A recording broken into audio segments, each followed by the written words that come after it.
सवाल विकास निर्माण, भ्रष्टाचार, अत्याचार, रूढ़िवादी और अंधविश्वास पर कड़ा प्रहार।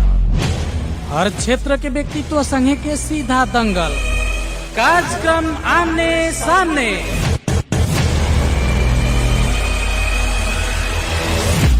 साता के 7 दिन सुबह 7:30 बजे से 8 बजे तक कार्यक्रम आमने सामने। कार्यक्रम आमने सामने।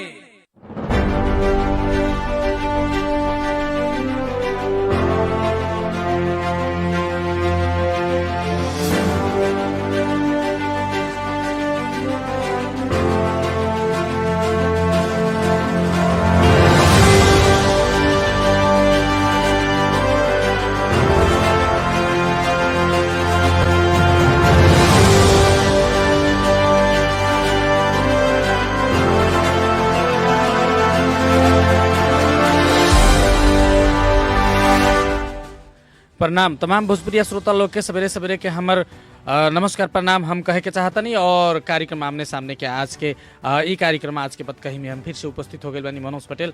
और हमनी लगातार रूप में पिछले देश के राजनीतिक अवस्था के विषय में चर्चा परिचर्चा कार्यक्रम में करते आ रहा बानी और जनता के सरकार राखे वाला विषय वस्तु संगे हमनी विशेष रूप में राजनीतिक कर्मी लोग संगे पिछले दिन में हमनी छलफल चला रहा बानी।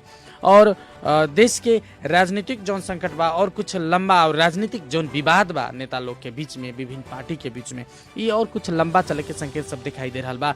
आदि इत्यादि विषय पर हम आज चर्चा करे खातिर नेकपा प्रदेश नंबर 2 के सह इंचार्ज नागेंद्र चौधरी जी के कार्यक्रम में हम आमंत्रण के लिए बनी। सबसे पहले नागेंद्र जी के कार्यक्रम में हम स्वागत करें। नागेंद्र जी, कार्यक्रम में अपने के स्वागत बा। बहुत बहुत धन्यवाद जी। देश के पिछले का राजनीतिक अवस्था नजदीक से अपने देख रहा बानी नागेंद्र जी। सदन पुनर्स्थापना के बाद में जौन राजनीतिक एगो जोर घटाव सब हो रहा बा अभी देश में, प्रधानमंत्री के लेके, सत्ता समीकरण के लेके, अब देश के राजनीतिक कौना दिशा में जाई? अपने लोग ऐसा सोचल दिशा में जाई कि और एगो दूसर रूप लेवे वाला बा? देखिए, संसद विघटन कैला के बाद ई देश एगो शब्द प्रयोग होके व्यापक रूप में कि अंधियारो सुरुंग भीतर पसियो कह के, जी जी, तो वो हिसाब के अवस्था रहे। लेकिन जब 11 गते माघ 11 फागुन 11 के जो फैसला भइल ह, जी जी, फैसला के मुताबिक देश फिर लीक में आ गई। अर्थात जंगैया रेल लीक से नीचे उतर जाला, वही तरिया देश के राजनीति लीक से उतर गई रहे। संविधान के ऊपर आक्रमण हो चुका रहे और संविधान लीक से उतर गई रहे।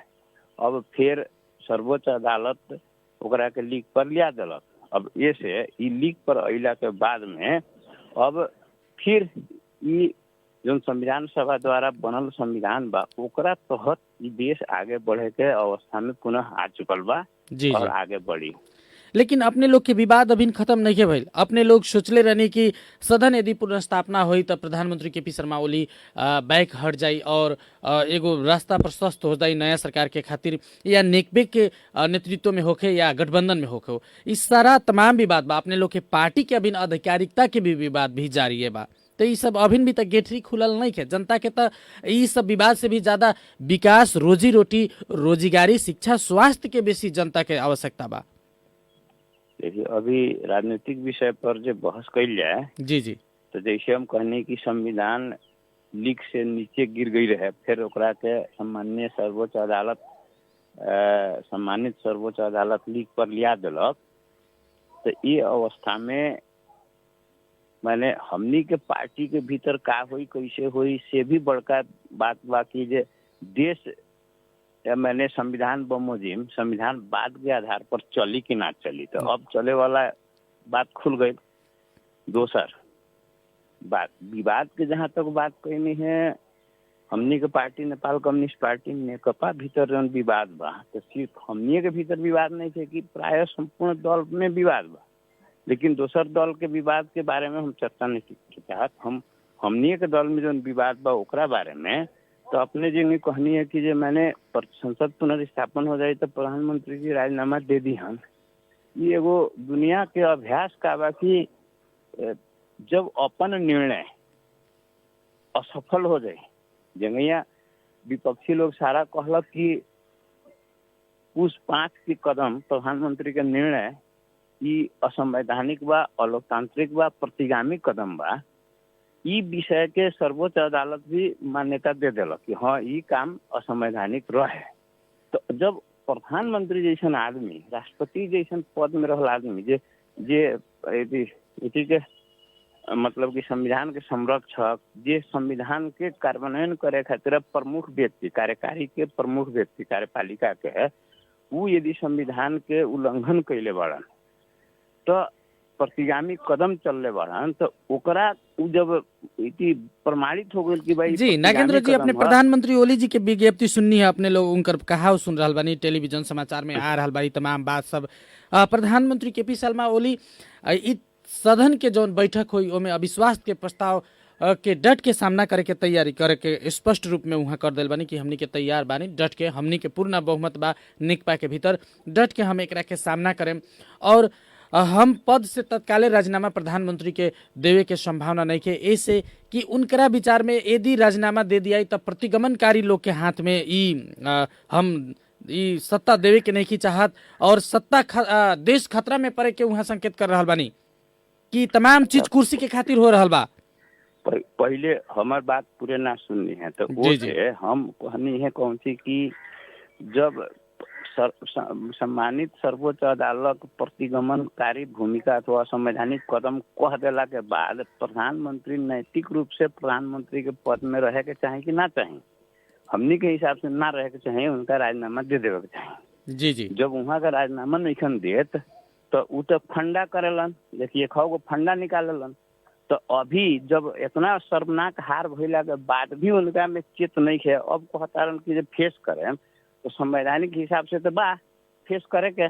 जी जी, तो पहलहू भी वैसे फेस कैले रहलन, अभी भी फेस करे के तैयार बढ़न। तो फेस जब वो करे के तैयार बढ़न, चुनौती उ देतारन ना कि उनका के आम जनता संपूर्ण राजनीतिक दल चुनौती दे रहा बा, चुनौती के स्वीकार करके आ रहा बड़न। तो हमनी के पीछे हटे के तो बात नहीं है। जी नागेंद्र जी, हम ये कह रहा बानी जी, हम ये कह रहा बानी कि अपने लोग तो विश्वास के प्रस्ताव लेके जाएम, लेकिन अपने लोग के बहुमत पुगे के संभावना बा। नेपाली कांग्रेस हम तटस्थ भूमिका में रहे, अपने लोग अधिकारिकता पहले लेके आई, कौन नेकपा से हमनी बात कर रही स्पष्ट कर दिले बानी। तो अपने लोग लगे भी जी देखिए सुनल जाए, नेपाल कम्युनिस्ट पार्टी नेकपा के जी जी ही भीतर 174 गो सीट भइला के नाते 138 गो माने वोट चाहिए अथवा समर्थन चाहिए संसद माने प्रधानमंत्री के बहुमत के खातिर। जी जी जी, अब यह पार्टी जब अविश्वास के प्रस्ताव दर्ता कैले बा तो प्रधानमंत्री के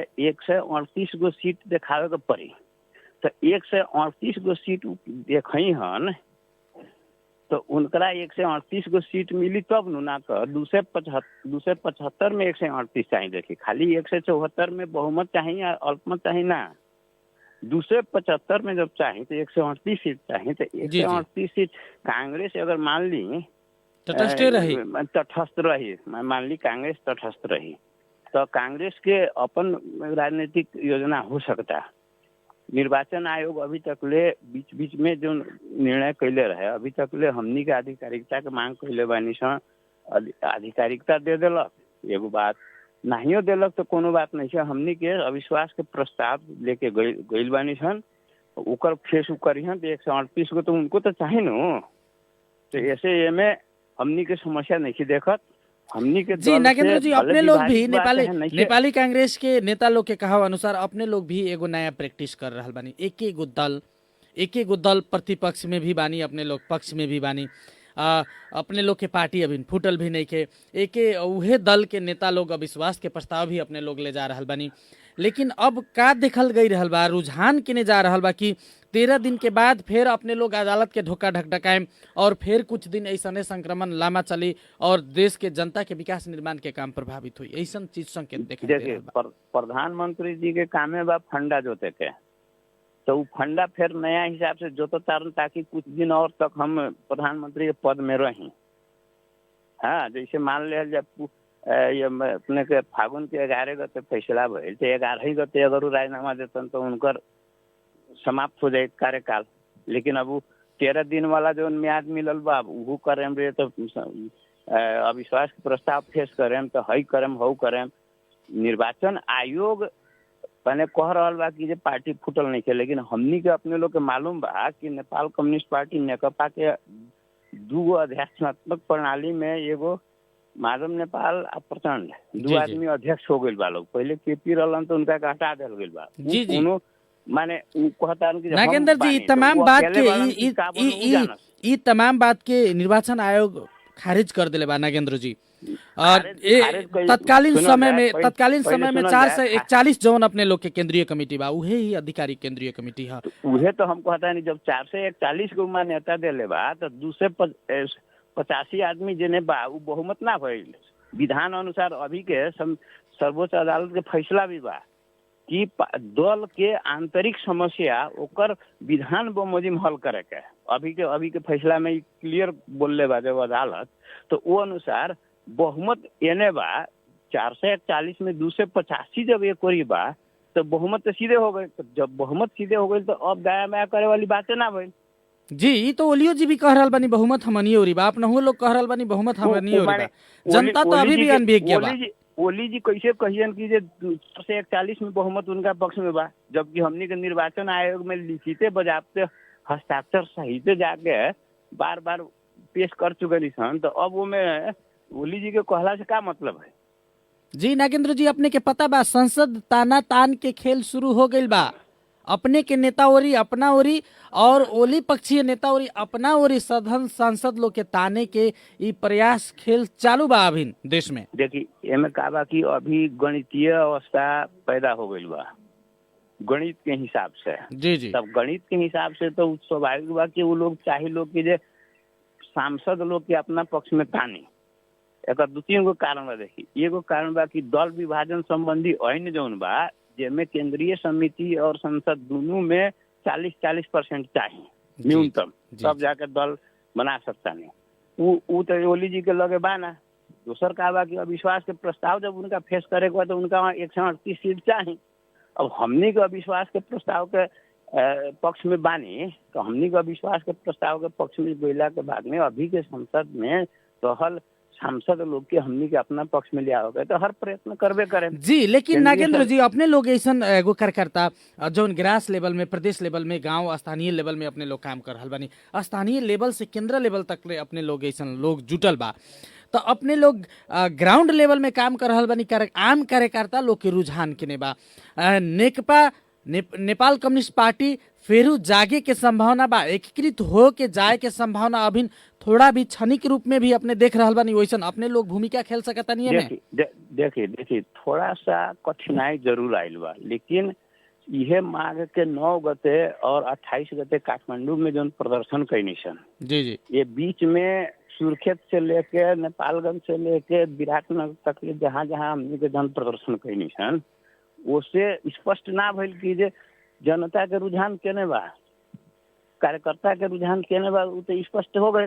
जी जी। दोसर कहा कि जे पार्टी के शुद्धिकरण और सुदृढ़ीकरण के अभियान हमने के चला रहा है, थोड़ा सा झटका लागल बा। देखिए वो पार्टी विभाजन जब हो जाए तो झटका लगबे करी, ओकर बावजूद भी हमने के वो हिम्मत करके आगे बढ़ल बानी सन कि हमने के ठीक नीति सिद्धांत कार्यक्रम और विधि प्रक्रिया के लेके चलला के नाते हमने के फिर एगो सबसे बड़का दल अथवा मैंने एगो कहे ना जी पार्टी कथम कथादित, जी नागेंद्र जी कथम कथादित अपने के पार्टी भी फूट गई तब पर भी नेकपा के ही सबसे बड़का दल अपना ही लोग के पार्टी रही, लेकिन चाबी अपने लोग लगे ना रही, सरकार के चाबी कांग्रेस के हाथ में जाई, कांग्रेस जैसे घुमाई वैसे अपने लोग के घूमे के पड़ी।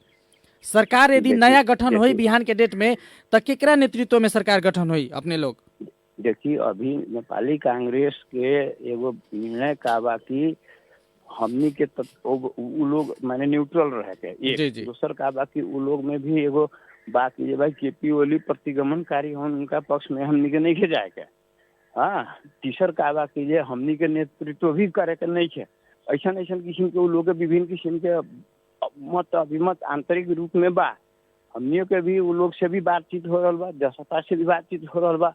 आखिर जी हम भी उ लोग के नेता से बात कर रहा बा। नागेंद्र चौधरी जी, हम अपने के जानकारी करावे के चाहता नहीं, उ लोग के स्पष्ट आड़ान बा कि पहले अपने लोग आधिकारिकता लेके आई, कौन आधिकारिक बा, अपने लोग कौन पार्टी हैं, या तो पार्टी फोड़ के आई वैसन प्रमाण पत्र लेके आई निर्वाचन आयोग से कि हमनी आधिकारिक है नेकपा, या मतलब पार्टी फूट गई ओकरो प्रमाण पत्र लेके आई और नेपाली कांग्रेस के नेतृत्व स्वीकार करके आई, तब नया सरकार के संभावना बा देश में, न तो देश और कुछ दिन ऐसे ही अनिर्णय के बंदी रही। नागेंद्र जी माने ठीक बा, अभी अपने के 76 एक दो मुजिम सरकार है, 76 एक दो मुजिम सरकार ना बने सकी, मान ली जी जी 76 दो बाकी बा, जी जी 76 दो अनुसार हो सकता, 76 3 अनुसार हो सकता लार्जेस्ट पार्टी के हैसियत से। जी जी जी तो अभी विकल्प तो बहुत बा, लेकिन सवाल का बा कि हमनी के अभी 76 दो गो मुजिम जाए के प्रयास में हमनी के बानी छन,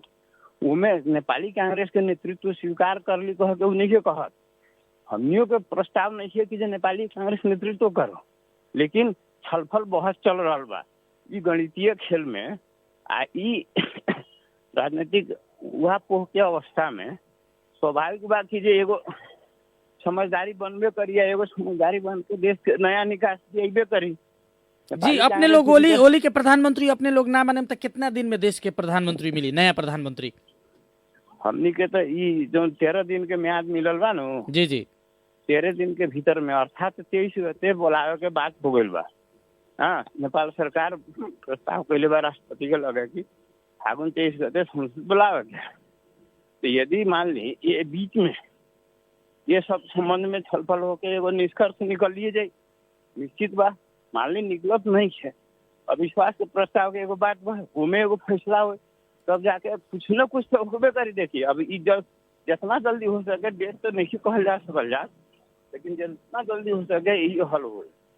जी ई विवाद जब तक ले ना हल हुई, जनता के अपने के लागत है कि जनता के सेवा में, जनता के विकास में, जनता के रोजगारी में, जनता के रोजी रोटी में नेता लोग जिम्मेवार नहीं के हो रहा। अभी कुर्सी के लड़ाई चल रहा बा देश में।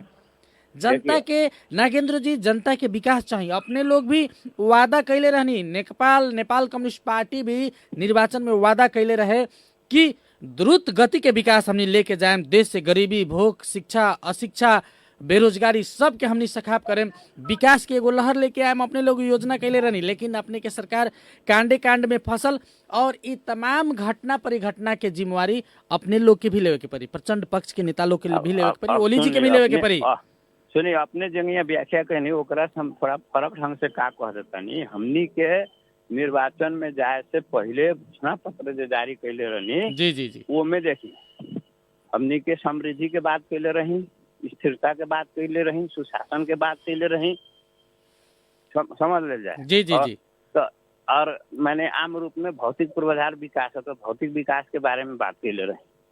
वो विपरीत केपी ओली जी गैलन, आज उनका ई सब से मतलब ना रहल। ई जो महत्वपूर्ण चीज हमनी के जो घोषणा पत्र द्वारा जनता के सामने वचन देले रही वो ना भइला के नाते न आज विरोध उत्पन्न भइल, संकट उत्पन्न भइल। अब एकरा के स्वाभाविक बा कि 66 दिन जो नेपाल देश है एगो बंदी के रूप में रहल अथवा अस्थिरता के भुमरी में माने गोल चक्कर में फंसल रहे।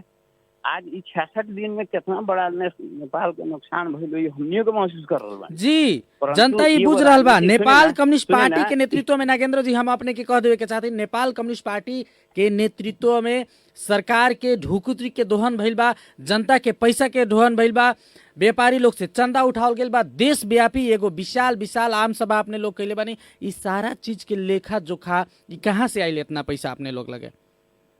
देखिए एमे अपने के एगो मालूम होके के चाहे कि 28 गते जब हमनी के काठमांडू आवे के कार्यक्रम कैनी छ तो एगो सहयोग कूपन के रूप में रसीद जैसे छपले रही छ। जी जी जी कोई उमे 100 रुपया सहयोग कैलक, कोई 200 कैलक, कोई 500 कैलक, कोई 1000 कैलक, कोई 5000 कैले हुई।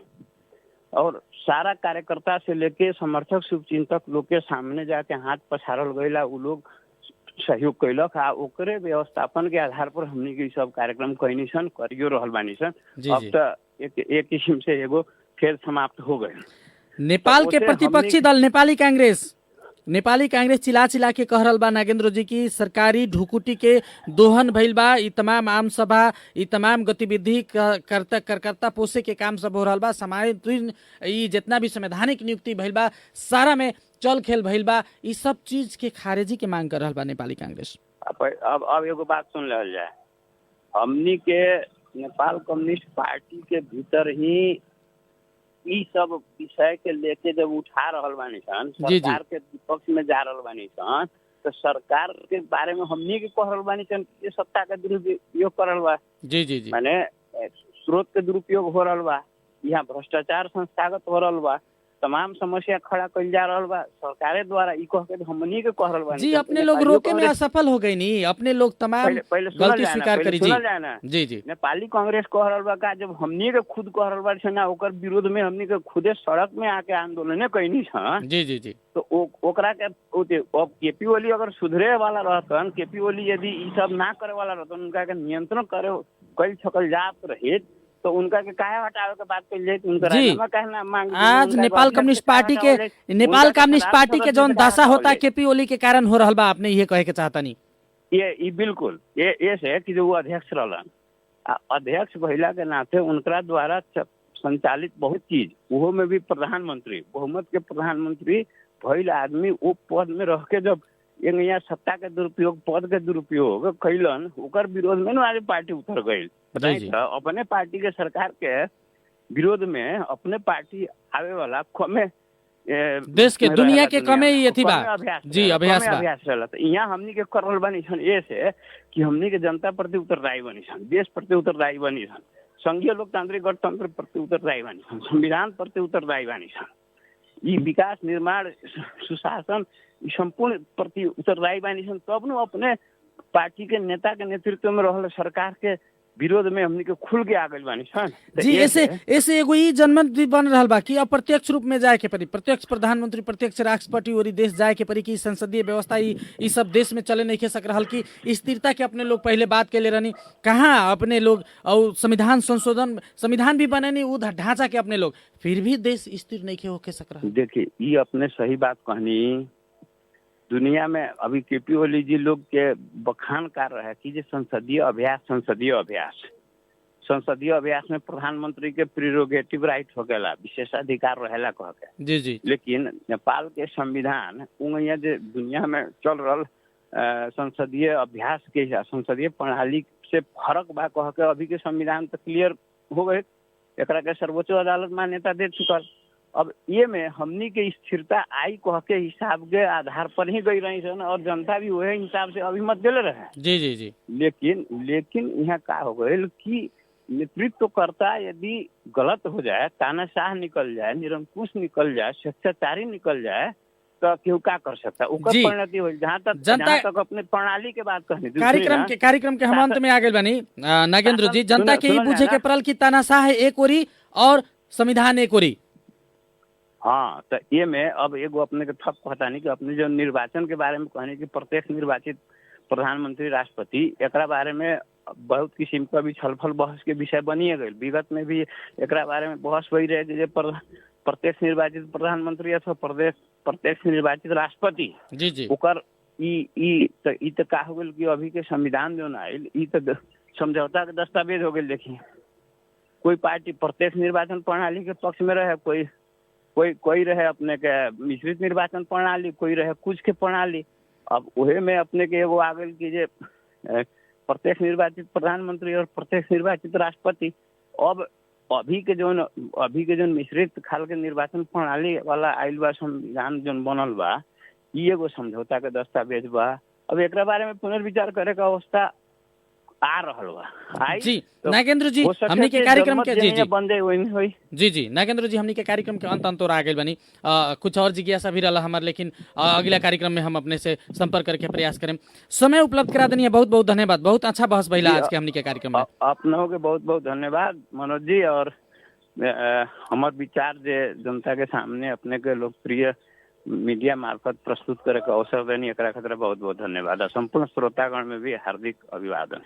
जी नागेंद्र चौधरी, नेकपा प्रदेश नंबर 2 के सह इंचार्ज, हमनी संगे आपन विचार के साझा करत रहनी है और जनता उनकर बात के सुन रहल बा। और जनता जनार्दन होला, सही गलत जनता एकदम छुटियाई, दूध के दूध और पानी के पानी जनता कर दी। हम यह कहत कार्यक्रम के अंत और आ गेल बनी। हमनी के समय उपलब्ध करावे खातिर नेताजी के बहुत बहुत धन्यवाद और सहयोग खातिर, प्राविधिक सहयोग खातिर सत्येंद्र जी के भी धन्यवाद। और कार्यक्रम अभी तक सुनने वाला हमनी के तमाम भोजपुरिया देश विदेश के हमनी के श्रोता लोग के बहुत बहुत धन्यवाद कहत मनोज पटेल हम आगे चाहें। नमस्कार, प्रणाम।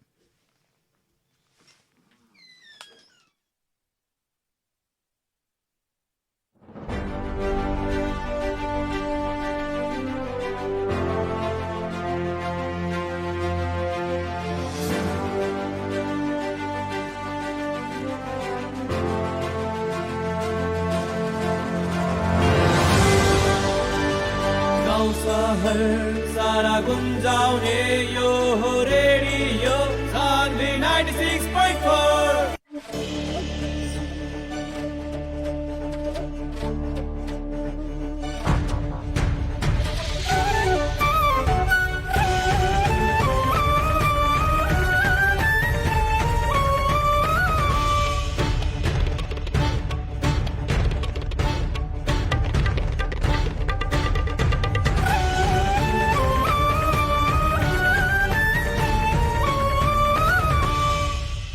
रेडियो सान्वी 96.4 मेगाहर्ट्ज तथा www.radiosanvi.com मार्फत संसारभरिकै साथ प्रसारण भइरहेको बिहान 8 बजेको सान्वी हाइलाइट्समा सोनम गौतमको स्वागत छ। पुष शुक्ल पूर्णिमादेखि वैदिक सनातन हिन्दू धर्मावलम्बीले घर घरमा सुरु गरेको 1 महिने स्वस्थानी व्रत